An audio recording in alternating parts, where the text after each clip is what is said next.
Bu mənzildə ən çox bəyəndiyim mətbəx hissəsinin qapısı şüşəli metal qapıdan istifadə olunubdur. Tavana qədər yığılmış mətbəx mebeli ilə təmin olunub, elektronik cihazların hər biri mövcuddur və mənzilin qiymətinə daxildir. 2 otaqlı qiymətinə 3 otaqlı mənzilimiz satışa çıxıb. Yerləşmə yeri Nərimanov metrosunun yaxınlığında Seven Star yaşayış kompleksində. Sahəsi 85 kvadrat olan mənzilin qonaq otağındayıq. Qonaq otağı əşyalarını alıb rahatlıqla mənzilə yerləşdirmək mümkündür. TV insistenti və kondisioner kimi quraşdırılıb. Mənzilin giriş yol hissəsində döşəməsi qranit isti döşəmədir. Giriş qapısının sağ hissəsində oturma hissəsi ilə güzgülü dərin qardırobu, mənzilin çamaşırxana otağını sizə təqdim edim. Paltaryan hissəsi bu hissəyə quraşdırılıb.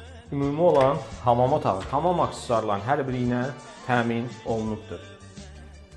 Mənzilin uşaqlar üçün nəzərdə tutulmuş yataq otağı, bu yataq otağın daxilində dərin divar içi qardırobuna kimi quraşdırılıb. Keçid edək, mənzilin böyüklər üçün nəzərdə tutulmuş yataq otağını sizə təqdim edim. Bu yataq otağının əşyalarını alıb rahatlıqla yerləşdirmək mümkündür. Sahəsi 85 kvadrat, yerləşmə yeri Nərimanov metrosunun yaxınlığında Seven Star yaşayış kompleksində. Qiyməti 350 mindir. Ətraflı məlumatı şərh bölməsində qeyd edəcəm. Təşəkkürlər.